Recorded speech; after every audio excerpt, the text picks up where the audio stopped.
મારા ભાગ્ય ખુલ્યા, મારા પાપો હર્યા, આ ભરત ક્ષેત્રે મારો જન્મ થયો.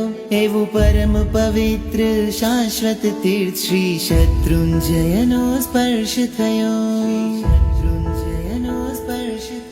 જેના કણ કણમાં હર રજ કણમાં અનંતા જીવો તર્યા રે. જ્યાં વારે વારે આદિ પ્રભુએ પાવન પગલા કર્યા રે. પાવન પગલા કર્યા રે. જે તીરથ પર સિદ્ધિ છે, જે શાશ્વત સુખ નિધિ છે, એવા તીરથને કરું હું વંદના.